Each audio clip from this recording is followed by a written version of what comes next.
Shalom, peuple de Dieu. Demeurons tous bénis dans le nom puissant de Jésus-Christ de Nazareth. Alléluia. Que toute la gloire revienne à notre Seigneur et Sauveur Jésus-Christ de Nazareth qui m'accorde cette grâce excellente de venir encore libérer ce nouveau message d'exhortation à son peuple afin que les âmes soient édifiées, transformées, changées, sanctifiées, encouragées, fortifiées, renouvelées, guéries dans le nom puissant de Jésus-Christ de Nazareth. J'implore le Seigneur dans sa grande bonté, sa miséricorde de continuer vraiment davantage à nous remplir, à nous perfectionner dans les fruits du Saint-Esprit, vraiment l'humilité, la simplicité, le renoncement vraiment à nos propres vies, au péché, au monde et tout ce que nous possédons qui ne le glorifie pas, qui nous accorde la grâce de nous supporter les uns les autres, de nous aimer les uns les autres, la grâce vraiment de tout ce qui lui est agréable, tout ce qu'il a mis en nous qui lui est agréable, qui l'appartient, qui perfectionne cela au nom puissant de Jésus-Christ de Nazareth. Amen. Père Tout-Puissant, je bénis ton son nom, je te glorifie et je te magnifie de m'avoir accordé la grâce de venir encore exhorter à nouveau à ton peuple, Seigneur. Père, je te recommande ce moment d'exhortation en que tes mains. Je t'implore de venir prendre ce total contrôle, de venir me conduire. Je t'en supplie en ce moment, c'est de m'inspirer, c'est dans les profondeurs, afin, Papa, de communiquer, Seigneur, la révélation de ta parole au peuple, aux âmes, Seigneur, assoiffées, Seigneur, aux âmes qui ont faim et soif de ta justice, de la pureté, de la sainteté, Seigneur, Père, de la sainteté, Seigneur. Père Tout-Puissant, je t'en supplie de venir guider ce moment. Que ton nom soit sanctifié, que ton règne vienne et que ta volonté soit faite sur la terre comme au ciel. Seigneur, durant ce moment d'exhortation, dans mon être et dans la vie de tous qui vont écouter, au nom puissant de Jésus-Christ Nazareth. Amen. Peuple de Dieu, je continue encore à vous implorer vraiment et à vous supplier avec beaucoup d'humilité, de compassion, de respect, de considération et de supplication à vos égards. Vraiment d'être patient à l'écoute ou à la lecture de ce message sans tenir compte de la forme, la longueur, la durée ou le contenu, le contenant, je m'excuse, ou le contenant, mais plutôt vous devez tenir compte du message qui est à l'intérieur, le contenu du message, la richesse qui est à l'intérieur du message, l'édification qui est à l'intérieur, la nourriture, la qualité de la nourriture. Donc, vraiment, je vous en supplie de se concentrer et de se disposer en esprit, en vérité, avoir l'esprit ouvert et la compréhension ouverte pour saisir la portée du message qui sort à l'intérieur, qui à son tour impacte, donne un résultat d'impactation positive, de transformation de cœur, âme et esprit. Au nom puissant de Jésus-Christ de Nazareth. Amen. Vraiment, par la grâce et la miséricorde que le Seigneur m'accorde, j'annonce rapidement le thème de notre exhortation qui est intitulé « Quiconque a l'espérance et la foi en la grâce de Jésus, qu'il entrera au ciel, doit alors se sanctifier davantage pour être pur dans tout son être, car Dieu est saint. »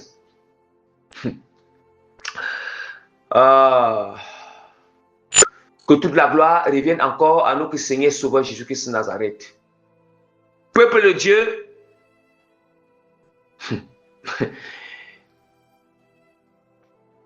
nous entendons toujours les chrétiens dire « J'ai la foi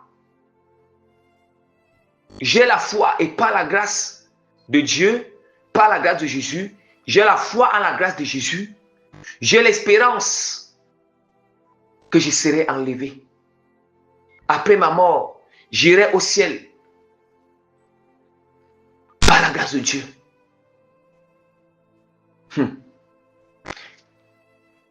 Bien-aimés, est-ce que nous comprenons vraiment la portée de cette expression? Est-ce que nous comprenons et nous avons vraiment conscience que le mot la pèse? De quoi est-ce que nous parlons? De ce que nous voulons?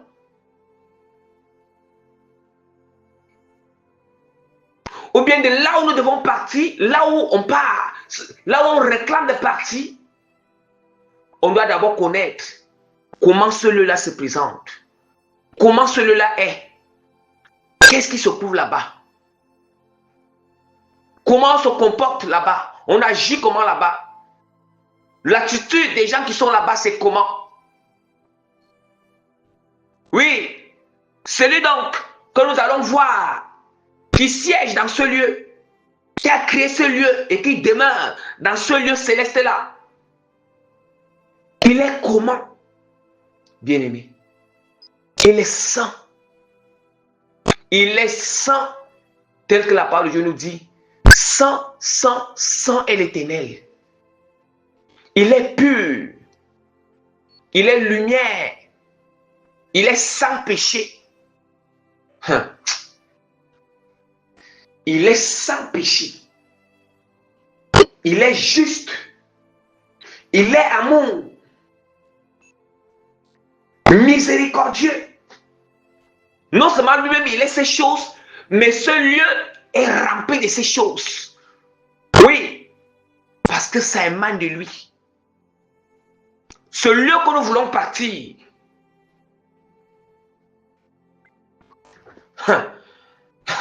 mais nous voulons aller dans ce lieu.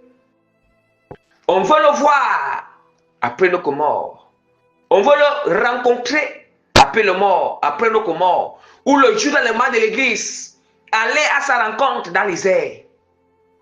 Bien-aimé, mais tu te plais encore dans le péché. Tu aimes encore le péché.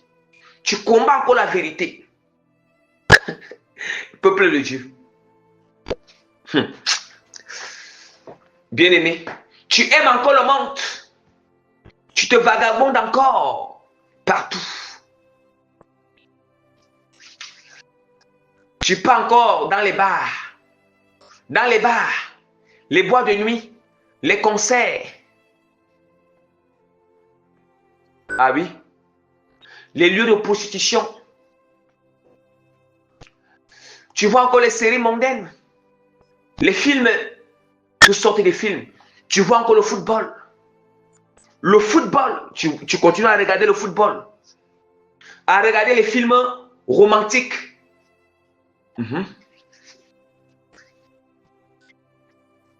Ah oui. Mais en toi, tu dis que tu vas aller au ciel. Et comment nous sommes comme ça?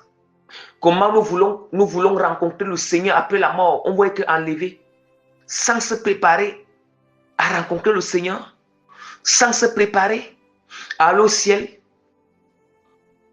Bien-aimé,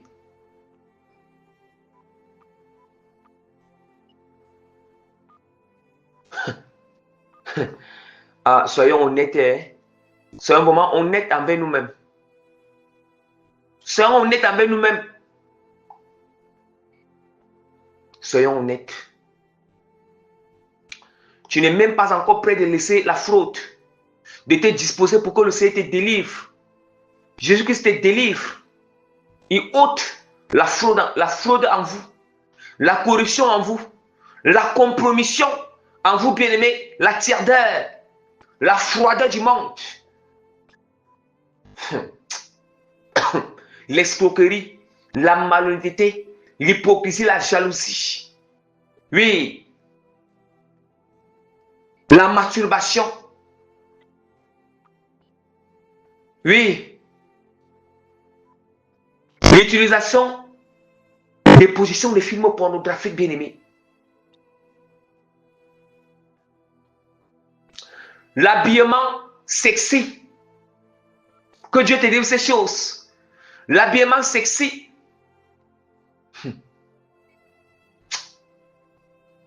Mais tu dis que tu vas aller au ciel. Tu vas voir Jésus. Tu es prêt pour l'enlèvement. Après la mort, tu vas aller au paradis. Tu vas entrer là-bas. Tu ne te disposes même pas. Faisons attention. Hein? Ne vous séduisez pas vous-même. Que le diable ne vous trompe pas. C'est le diable qui vous trompe. C'est la chair qui vous trompe. Le diable qui vous voile. Il vous trompe. Il vous voile. Il vous manipule. Vous influence. Il vous envoûte. Enchante. Ah oui. Il vous séduit dans l'esprit. Les raisonnements, les imaginations, les pensées, les désirs, les passions, des envies, des sentiments. Ah oui, bien-aimé. Vous voyez? Mais c'est le jour que tu vas fermer les yeux, tu seras, bien-aimé, vous serez surpris. Parce que la manière que vous pensez que vous servez le Seigneur, que c'était une bonne manière, c'est le diable qui vous a trompé depuis longtemps. C'est le diable qui vous a trompé depuis longtemps. Bien-aimé, vous prenez la grâce de Jésus-Christ comme, vous prenez même la grâce de Jésus-Christ comme quoi? Vous prenez la grâce de Jésus comme quoi? Comme quoi, bien-aimé? Comme le riz, le complément, comme le complément, le riz qu'on a placé au feu,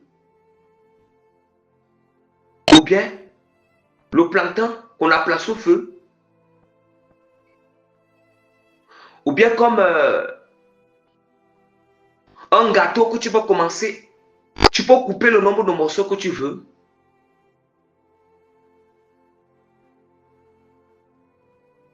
Vous prenez, bien-aimé, la grâce de Dieu comme quoi, bien-aimé?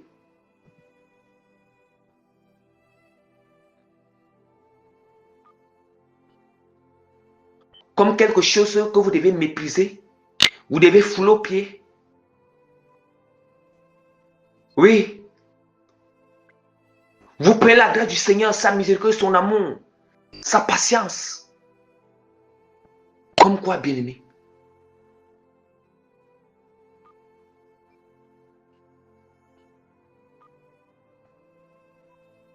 Faites attention. Faites vraiment attention. Faites attention. Nous devons faire très attention. On doit être sérieux dans notre marche avec Dieu. On doit être strict dans notre marche avec Dieu. On doit même exagérer, aspirer la sainteté, aspirer la pureté, aspirer ce qui est meilleur, ce qui est plus agréable au Seigneur. Vous savez, lorsque on n'exagère pas, on va finir par être négligent. On va finir par être paresseux. Nous allons finir par... Ce qui est en nous va finir par mourir. Ah oui? Ce qui est en nous va finir par mourir. Parce que ça n'avait pas... Le degré de la chose n'était pas élevé. Le degré vraiment de l'obéissance, du sérieux bien-aimé, de l'exagération, à se purifier, à se sanctifier, à aimer la sainteté, à renoncer, à abandonner le péché, n'a pas été un degré d'exagération. C'était réservé, mitigé, limité. Limité, bien-aimé. Voilà pourquoi je vais ouvrir la parole de Dieu rapidement dans 1 Jean chapitre 3, versets 2 à 6. Je lis au nom puissant de Jésus-Christ Nazareth. Bien-aimés, nous sommes maintenant enfants de Dieu. Et ce que nous serons n'a pas encore été manifesté. Mais nous savons que lorsque cela sera manifesté, nous serons semblables à lui, parce que nous le serons tel qu'il est. Quiconque a cette espérance en lui se purifie, comme lui-même est pur. Quiconque pêche transgresse la loi, et le péché est la transgression de la loi. Or, vous le savez que Jésus a apparu pour ôter les péchés. Il n'y a point en lui de péché. Quiconque demeure en lui ne pêche point. Quiconque pêche ne l'a point vu et ne l'a point connu. Bien-aimés, je vais expliquer. J'espère que vous avez d'abord compris, vous avez bien écouté et compris la portée de cette lecture des Saintes Écritures, mais aussi, je vais expliquer encore les profondeurs. Je recommence pour expliquer verset par verset. Bien-aimés, nous savons maintenant, bien-aimés, nous sommes maintenant enfants de Dieu. Ce que nous serons n'a pas encore été manifesté. Mais nous savons que lorsque cela sera manifesté, nous serons semblables à lui comme parce que nous le verrons tel qu'il est. Entendons bien. Or,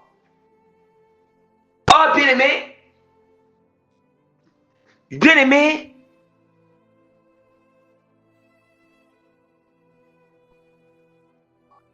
on dit qu'on sera semblable à lui. Qu'est-ce qui sera manifeste? Et qu'est-ce qu'on sera qui sera semblable à lui? On va se retrouver dans un corps céleste. Un corps céleste bien-aimé. C'est ce corps céleste dans lequel, un corps lumineux, céleste, incorruptible, glorieux. C'est dans ce corps dans lequel on va se revêtir en un clin d'œil, en un instant, le jour de la trompette de l'enlèvement de l'église. Parce que la parole de Dieu est très claire. Dans l'épître de Corinthiens chapitre 15, la chair et le sang ne peuvent pas hériter le royaume des cieux. Mais la chair et le sang ne peuvent pas hériter le royaume des cieux. Non. Ce corps mortel d'imperfection, charnel, n'héritera pour le royaume de Dieu. La parole de Dieu est encore très claire. Ce qui est né de la chair est chair. Et ce qui est né de l'esprit est esprit.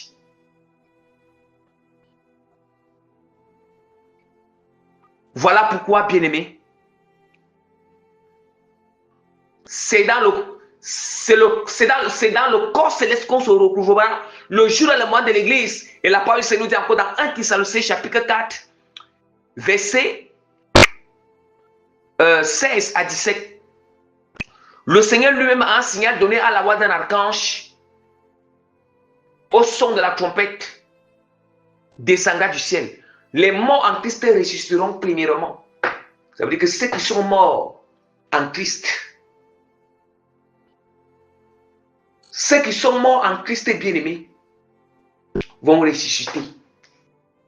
Ceux qui sont morts en Christ depuis l'ère de la grâce, depuis que Jésus a inauguré l'ère de la grâce, jusqu'au jour de l'enlèvement de l'église, seront ressuscités bien-aimés. Et nous les vivants, le jour de l'enlèvement de l'église, on sera transformé, on sera changé en un corps lumineux, un corps glorieux. Peuple de Dieu, si vous voulez connaître ce qui signifie le corps céleste bien, le corps de gloire, le corps par lequel ceux qui vont ressusciter vont se revêtir, et nous qui serons vivants, on va se changer, on va se revêtir. Bien-aimés, écrivez-moi, contactez-moi, je vais vous envoyer l'enseignement sur le corps céleste pour mieux comprendre le phénomène là. Ce phénomène.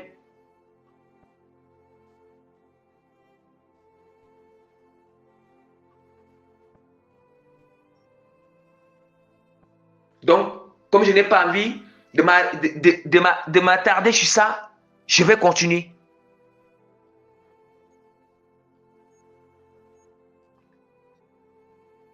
Est-ce que nous savons pour arriver à ce corps? Pour arriver, il faut déjà passer par un processus de transformation progressive. Un processus de transformation lente et progressive du cœur, de l'âme et de notre esprit. Chaque jour. Un processus de purification, de brisement, de délivrance profonde des œuvres des ténèbres, des semences impures, du péché, de l'iniquité,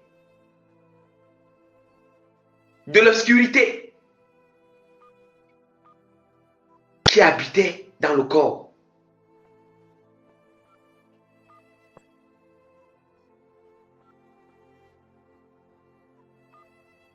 Afin que, au dernier jour, nous arrivons vraiment au maximum.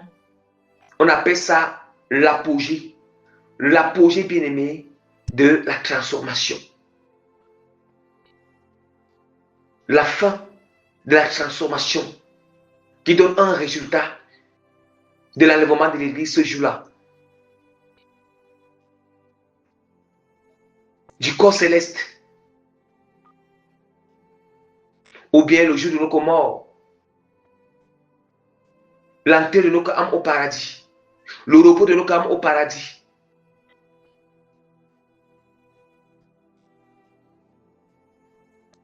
Or, ce ne sont que des choses du ciel, les choses d'en haut qui ramènent notre âme à cette image progressivement. C'est la sainte doctrine, la vérité pure, la lumière du Seigneur, la justice de Dieu qui nous amène à cette transformation, à cette image, cette nature d'une manière progressive jusqu'à l'apogée, bien-aimé, jusqu'à la maturité.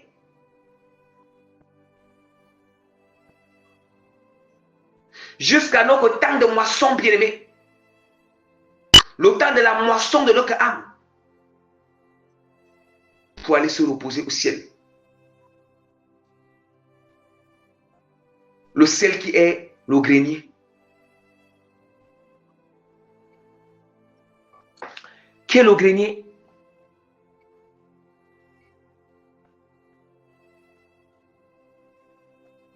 Mais vous aspirez.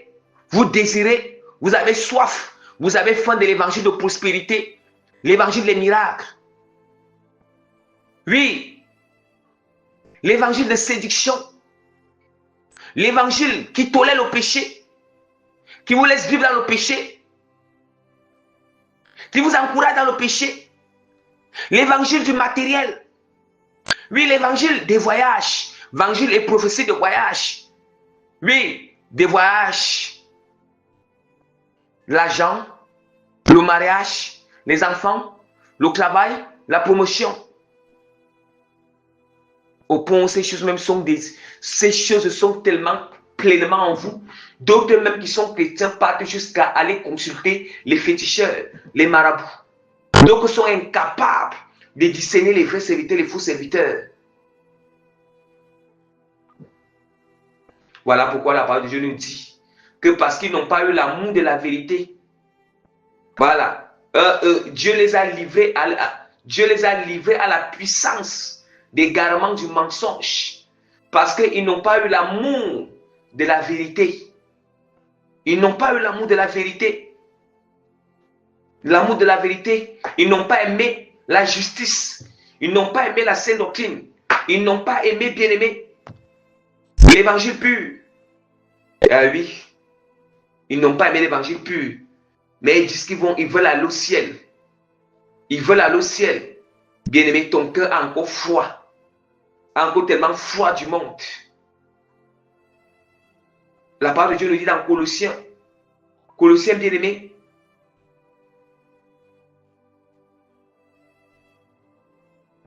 Que nous devons avoir les affections des choses d'en haut et non des choses d'en bas. Là où Christ est assis dans les lieux célestes. Mais aujourd'hui, les gens grincent les dents. Les gens ne veulent pas entendre la repentance. Ils sont en train de dire la grâce, la grâce, la grâce. C'est pas la grâce. Jésus-Christ a tout accompli. Il a tout accompli pour que tu puisses croiser les bras et t'asseoir.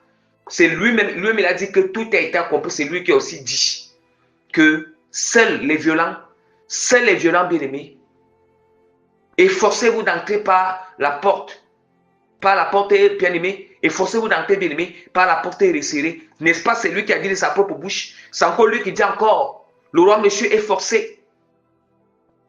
C'est forcé. Quand il dit que c'est forcé, ce n'est pas par notre force charnelle. Ce n'est pas par notre force, non. Il s'agit par sa grâce. C'est pas sa grâce qu'on te violente spirituellement. Ah oui. Mais c'est la grâce qui nous a fait en disant que tout est accompli. C'est cette grâce-là qui se transforme pour que nous puissions s'efforcer, on puisse se violenter spirituellement pour entrer au ciel. La grâce bien-aimée meurt dans ce langage. Meurt dans ce langage bien-aimé. Comme vous dites toujours, que je fais ma vie comme Dieu va me faire grâce comme le brigand à la croix. En oubliant que oui, le brigand à la croix bien-aimé. Oui, il a eu, bien-aimé, Dieu fera miséricorde, il me fera grâce. Oui, il faut, prie vraiment qu'il te fasse miséricorde. Toi qui connais la connaissance, mais tu vis comme tu veux parce que tu vas dire qu'à la fin de ta vie, Dieu te fera grâce. À la fin de ta vie, tu vas te repentir. Prie vraiment que cette grâce soit avec toi parce que tu as la connaissance. Non seulement tu fais exprès, tu n'as pas la bonne volonté. Prie seulement que cette grâce du Seigneur soit vraiment avec toi. Cette miséricorde soit avec toi à la fin de ta mort. Parce qu'il dit, bien-aimé, il fait miséricorde, il fait périr qu'il veut. Ne sois pas cela qu'il dit qu'il fait périr qu'il veut. Si tu entres dans cette catégorie, tu entres dans cette classe, et pour qu'il fasse périr qu'il veut là, déjà cela commence à être un manifeste par ces raisonnements que vous avez dans vos esprits là. Ah oui. Ayant déjà la connaissance, vous soumettez Christ à l'ignominie.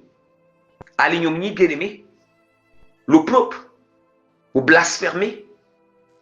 Hein? La parole du Seigneur continue encore nous dire le verset au niveau vraiment du verset 3. Quiconque a cette espérance en lui se purifie comme lui-même est pur. L'espérance comment? L'espérance en Jésus-Christ. Quiconque a l'espérance qui sera enlevé, qu'il entrera au ciel, qu'il verra le Seigneur, qu'il ira à la rencontre du Seigneur, qu'il va participer à la noce, à la fête des noces. La fête des noces de l'agneau. Quiconque a cette espérance que il sera transformé en un corps céleste, il sera revêtu d'un corps céleste, il sera ressuscité. Bien-aimé, on nous dit alors, la part de Dieu c'est très clair. La part de Dieu dit, il dit que quiconque alors a cette espérance en lui se purifie comme lui-même est pur. Se purifie comme lui-même est pur, bien, se sanctifie comme lui-même, il est saint. Quand on parle que la purification, voilà pourquoi la purification et les sanctifications, quand on parle de purification, se purifier, se sanctifier, il est question, bien-aimé, il est question de se disposer afin que le sang de Jésus-Christ, la puissance et la lumière du Seigneur Jésus-Christ puisse te délivrer des œuvres des ténèbres, puisse ôter en toi, puisse, bien-aimé, extraire en toi le péché, les mauvais caractères, mauvaises attitudes, les désirs impurs, des pensées impures, des faux raisonnements, les passions impures, les affections, envies, une volonté charnelle liée à toutes sortes de péchés, vanité bien-aimée, impureté. Hein? Mais déjà même certains d'abord ne veulent même pas entendre parler du péché, ne veulent même pas entendre qu'on les parle des œuvres des ténèbres. Mais comment alors, même ils ont cette espérance, mais comment ils vont même se purifier? Pour revenir encore à ce qu'il disait, voilà pourquoi la parole de Dieu nous dit que quiconque pêche transgresse la loi. Et le péché est la transgression de la loi. Or, vous savez, Jésus a apparu pour ôter les péchés. Et il n'y a point en lui de péché. voyez maintenant? C'est celui que nous allons rencontrer, on dit qu'il n'y a point en lui le péché. Non seulement on nous dit qu'il n'y a point en lui le péché, c'est lui qu'on va rencontrer dans les airs, ou qu'on va rencontrer après le comment. Non seulement on dit qu'il n'y a point en lui le péché, mais aussi quand il arrive dans notre vie, il se rassure parce qu'il sait qu'il n'y a point en lui le péché, il se rassure de détruire aussi le péché à nos bien-aimés. Parce que son but, c'est de nous ramener à son image, nous ramener à sa lumière, à sa ressemblance, à être comme lui, comme il est lumière. Et puis vous allez nous parler l'évangile bonbon. Et puis vous allez froisser les faces. Vous allez grincer les dents, bien-aimés. À un moment, hein, à un moment, vraiment, soyez sincères. À un moment, laissez l'hypocrisie à côté. À un moment, cessez cette mascarade. Cette mascarade. Hein?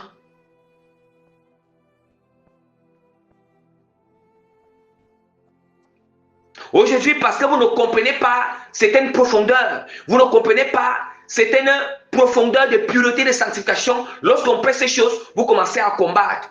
Et puis vous allez dire, Dieu ne m'a pas révélé, Dieu ne m'a pas convaincu. Donc parce que Dieu ne t'a pas encore révélé, ou bien tu n'es pas encore convaincu, c'est ça qui signifie que ce qui est péché là, ce n'est pas la vérité. Ou bien ça signifie que ce n'est que attribué à la personne qui est en train de pécher là, ou attribué seulement à sa mission. La mission que Dieu l'a confiée. La parole de Dieu est très claire, la connaissance est partielle. Dieu ne va pas donner une connaissance à un seul, il ne va pas donner toute la connaissance à une seule personne. Dieu nous apprend à être humble et nous garde dans une position d'humilité. Ce n'est pas parce que Dieu ne t'a pas révélé, ce n'est pas parce que je ne t'ai pas encore convaincu et que Dieu est passé par l'autre pour t'apporter cette connaissance ou pour entendre. Et puis tu vas dire que je ne suis pas convaincu, Dieu n'est pas, ou bien c'est l'exagération. Non. On appelle ça la pureté profonde. Même au fond de toi, bien-aimé, c'est vraiment qu'il y a le Saint-Esprit. Même parfois au fond, on sait que ça, c'est une pureté profonde. Mais parce que, juste parce qu'on voit que, nous voyons, les gens voient qu'ils vont perdre une crédibilité quelque part. Une crédibilité quelque part. Dieu connaît les intentions. Il connaît les motifs. Il connaît vos objectifs. Il connaît. Personne ne va échapper, je vous le dis. Personne n'échappera. Même si le motif, ce motif, cette intention-là, cet objectif-là, même si bien aimé, même si c'est minuscule, même si c'est minuscule comme ça, Dieu connaît, même si c'est un petit détail, il connaît. Il connaît. Il connaît. Vous voulez qu'on vous caresse. Vous voulez vraiment qu'on vous caresse dans l'évangile. Oui. Vous aimez tellement les paroles flatteuses. Vous aimez vraiment entendre des choses qui vous plaisent. Vous aimez les choses qui excitent vos cœurs, qui excitent l'âme. Oui. Donc vous voulez l'évangile. L'évangile, vous voulez l'évangile qui porte, bien aimé, les ongles artificiels. Les ongles artificiels, bien aimé, parce que quand une femme porte les ongles artificiels, quand bien aimé, elle est en train de toucher le corps de l'homme, l'homme est tellement content. Ah oui, bien aimé. Oui, vous voulez l'évangile qui porte les ongles artificiels. Cet évangile, bien aimé, qui chatouille, bien aimé, qui chatouille, qui donne les désirs, qui excite, bien aimé. Ah, ça mène directement en enfer, sans escale. Non. Directement en enfer, dans le lieu de tourment, bien aimé, au séjour des morts. Ça, bien aimé, tu te recours sur le chemin qui part en enfer.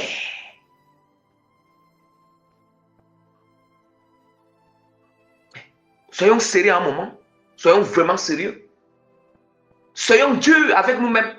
Quand on dit que Dieu avec nous-mêmes, Dieu avec nous-mêmes sur le rejet du péché. Dieu avec nous-mêmes sur la profondeur d'aspirer à l'exagération de ce qui est pur. Ce qui est pur, ça encore, Saint-Esprit de l'Éternel, Dieu par sa grâce m'a appelé à prêcher les profondeurs. Comme je dis toujours,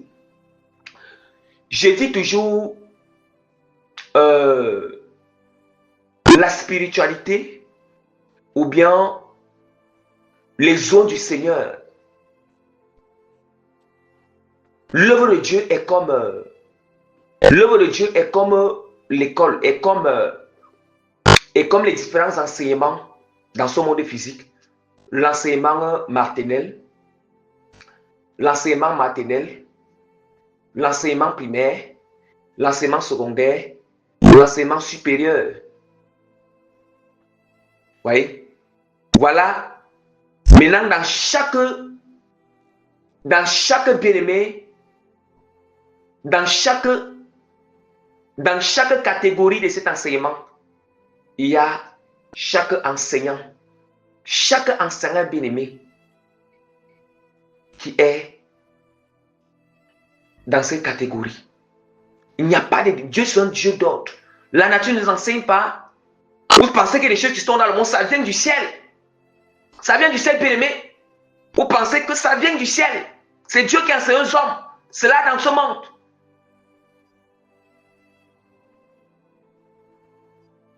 Donc c'est pour savoir que, même aussi dans l'œuvre de Dieu, il y a les soins, ceux que Dieu a seulement spécifié d'enseigner à l'école maternelle spirituelle.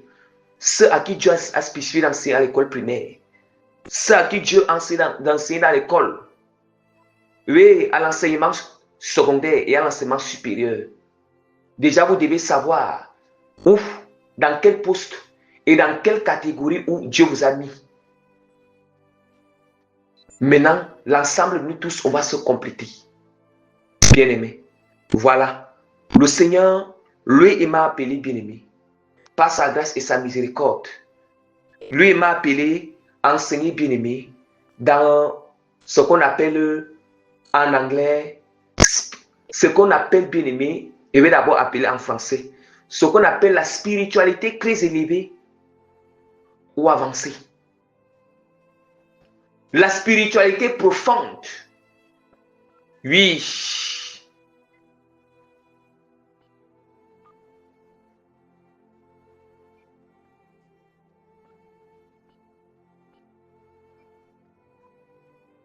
Vous voyez?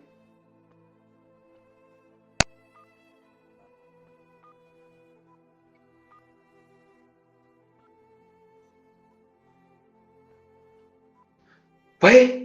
The deep spiritually. En anglais. The deep spiritually.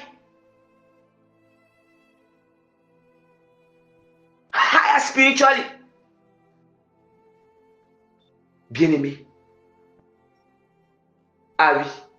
Et c'est ça que le Seigneur m'a signé. C'est le poste que Dieu m'a mis. Je suis là pour enseigner. Oui. Et je comprends certains, pour le moment, ne peuvent pas comprendre. D'autres comprendront, c'est la même manière. Quand certains ne sont pas encore arrivés à l'école supérieure, ne peuvent pas comprendre ces choses.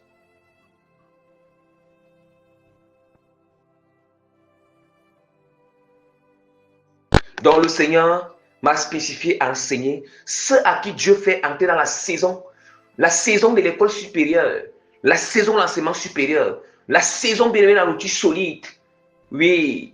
C'est là-bas que Dieu lui m'a appelé. Est-ce par sa grâce misérable que je suis bien-aimé. Donc, que toute la gloire revienne à notre Seigneur Sauveur Jésus-Christ. Je m'excuse, vous voyez? Je m'excuse un peu. Vous voyez, j'ai fini de lire. La parole de Dieu nous dit dans le verset 10, quiconque demeure en lui ne pêche point. Quiconque pêche ne l'a point vu et ne l'a point connu. Vous entendez maintenant? Ne l'a point vu, ne l'a point connu, bien-aimé. Et comment alors, comment vous pensez, comment penser mourir dans le péché et aller au ciel? Impossible. Loin de là. Repentez-vous d'abord et sanctifiez-vous pour entrer au ciel. La parole de Dieu est très claire. Apocalypse 22, verset 11 à 15, qui nous dit que celui qui est injuste soit encore injuste, que celui qui est souillé se souille encore, et que le juste pratique encore la justice, et que celui qui est saint se sanctifie encore. Voici, je viens bientôt et ma rétribution est avec moi, pour rendre à chacun selon ses œuvres, selon ce qui est son œuvre. Selon ce qui est son œuvre. Je suis l'alpha et l'oméga, le premier et le commencement. Heureux ceux qui lavent leur robe, afin d'avoir gloire à l'arbre de vie et d'entrer par la porte de la vie sainte. Écoutons très bien, heureux ceux qui lavent leur robe. Ceux qui lavent leur robe, bien-aimés.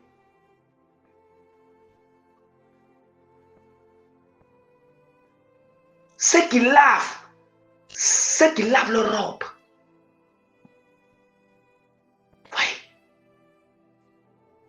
C'est la sainteté, bien-aimé. Ceux qui lavent leur robe pour être purs, pour scintiller. Oh, l'âme, le vêtement de notre âme. Et l'âme ne peut être lavée, purifiée, sanctifiée par quoi? La sainteté, la pureté, la justice, la vérité, la lumière. Oh, bien-aimé. On dit que ce sont ceux-là qui entreront par les portes de la vie sainte. Bien-aimé, ouais, la parole dit que dehors, les chiens, les enchantés, les impudiques, les mécréants, les idolâtres, et quiconque aime et pratique le mensonge dehors. Ça veut dire que dehors, hors de la vie sainte. Si tu es hors, si tu ne pars pas dans la vie sainte, tu vas aller, bien-aimé, en enfer directement. Donc, voilà. Bien-aimé, examinez-vous. Et tant que la porte de la grâce est encore ouverte, le Seigneur vous aime et vous appelle à la repentance. Répentez-vous, le Seigneur va vous pardonner, il va vous sanctifier et priez le Seigneur que vous avez la grâce de l'obéir.